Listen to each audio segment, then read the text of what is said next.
नमस्कार। देखिए, इतिहास में कुछ कहानियां ऐसी होती हैं जो सिर्फ कहानियां नहीं रह जाती। वो एक तरह से हमारी जिंदगी का आईना बन जाती हैं। आज हम ऐसे ही एक महाकाव्य की बात करने वाले हैं, महाभारत। ये सिर्फ एक लड़ाई की दास्तान नहीं है, बिल्कुल नहीं। इसका असली मकसद है धर्म और अधर्म, यानी सही और गलत के बीच की उस लड़ाई को दिखाना जो हर जमाने में हर इंसान के मन में चलती रहती है। ये सही रास्ते और गलत इरादों की जंग है। और जैसा कि अक्सर बड़ी लड़ाइयों में होता है, इसकी शुरुआत भी एक ही परिवार से हुई। हस्तिनापुर के सिंहासन के लिए एक ही परिवार के दो हिस्से एक दूसरे के आमने सामने आ खड़े हुए। एक तरफ थे पांडव, जहां युधिष्ठिर थे धर्म की मिसाल, भीम थे ताकत की पहचान और अर्जुन अपने हुनर में बेजोड़ थे। तो दूसरी तरफ थे कौरव, जिनकी पहचान थी दुर्योधन का घमंड, दुशासन की बेरहमी और शकुनी की चालबाजी। तो ये लड़ाई सिर्फ जमीन की नहीं थी, ये थी उसूलों की लड़ाई। जब सत्ता की लड़ाई में इंसान अपने उसूल भूल जाता है ना, तभी अन्याय पैदा होता है। और महाभारत में इस अन्याय का सबसे भयानक रूप सामने आया एक खेल में। हाँ, सिर्फ एक खेल जिसने पूरी कहानी पलट कर रख दी। ये सब शुरू हुआ पासे के एक खेल से, लेकिन ये कोई मामूली खेल नहीं था। ये तो एक जाल था, एक ऐसी साजिश जहां अन्याय और बेइज्जती की सारी हदें पार कर दी गईं। और उस खेल में हार का सिलसिला ऐसा चला कि बस सब कुछ खत्म होता गया। युधिष्ठिर एक के बाद एक सब हार गए। पहले अपना राज्य, अपनी दौलत, फिर अपने भाई और यहां तक कि खुद की आजादी भी। लेकिन जब द्रौपदी को दांव पर लगा दिया गया और भरी सभा में उनका अपमान हुआ, तब ये लड़ाई सिर्फ राज्य की नहीं रही, ये लड़ाई बन गई आबरू की, मर्यादा की। जब बात यहां तक पहुंच गई, जब शांति के सारे दरवाजे बंद हो गए, तो युद्ध के अलावा कोई रास्ता ही नहीं बचा। और इस फैसले में एक दिव्य शक्ति का मार्गदर्शन बहुत अहम था। श्री कृष्ण ने खुद शांति की आखिरी कोशिश की। उन्होंने पांडवों के लिए सिर्फ 5 गांव मांगे, सिर्फ 5। लेकिन दुर्योधन का घमंड, उसके घमंड ने हर उम्मीद खत्म कर दी। उसका जवाब क्या था? सुई के नोक के बराबर भी जमीन नहीं दूंगा। और यहीं पर धर्म का असली मतलब समझ में आता है। धर्म का मतलब सिर्फ पूजा पाठ नहीं है, यह है अपनी ड्यूटी, अपनी जिम्मेदारी पूरी करना।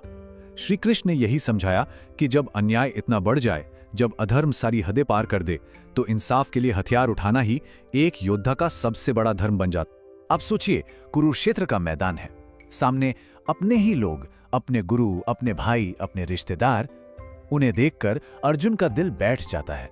वो कांप उठते हैं और पूछते हैं, मैं अपनों को कैसे मारूं? और उनका यही सवाल आगे चलकर भगवत गीता के ज्ञान का आधार बनता है। इस मुश्किल घड़ी में श्री कृष्ण अर्जुन को 3 सबसे जरूरी बातें सिखाते हैं। पहली, अपना कर्तव्य निभाओ एक योद्धा की तरह।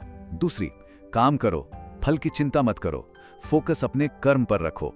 और तीसरी और सबसे अहम बात, ये समझो कि ये शरीर तो नष्ट हो जाएगा, लेकिन आत्मा अमर है। तो धर्म के लिए जंग शुरू हुई, लेकिन हर जंग की एक कीमत होती है। और कुरुक्षेत्र में जीत तो मिली, पर उस जीत की कीमत बहुत बहुत भारी थी। पूरे 18 दिन तक चला वो विनाशकारी युद्ध। हर गुजरता हुआ दिन पहले से ज्यादा भयानक था, पहले से ज्यादा खूंखार। इस जंग में सिर्फ सिपाही नहीं मरे, बड़े बड़े महारथी, भीष्म पितामह, गुरु द्रोणाचार्य और महान योद्धा कर्ण जैसे लोग भी वीर गति को प्राप्त हुए। और सोचिए, ये वो लोग थे जो शायद जानते थे कि वो गलत तरफ से लड़ रहे हैं, लेकिन अपने वचन और कर्तव्य से बंधे हुए थे। इस युद्ध में असल में कोई जीता ही नहीं, नुकसान तो दोनों तरफ हुआ था। हर किसी ने अपनों को खोया था। और जब पांडव जीते, तब जश्न का माहौल नहीं था, बिल्कुल नहीं, सिर्फ खामोशी थी। युधिष्ठिर के शब्द इस जीत के खोखलेपन को साफ दिखाते हैं। उन्होंने कहा, यह जीत नहीं है, ये एक भारी कीमत है। उन्हें राज्य तो मिल गया, पर किस कीमत पर? अपना पूरा परिवार खोकर।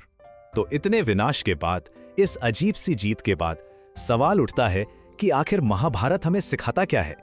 क्योंकि इसकी सीख आज भी उतनी ही जरूरी है जितनी तब थी।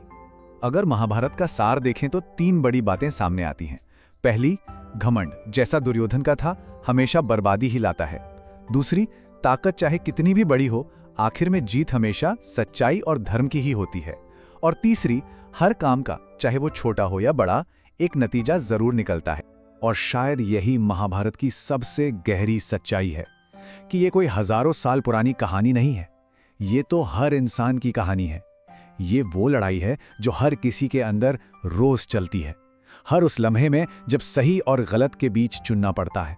और वही लम्हा होता है जब हर किसी की अपनी महाभारत शुरू होती है।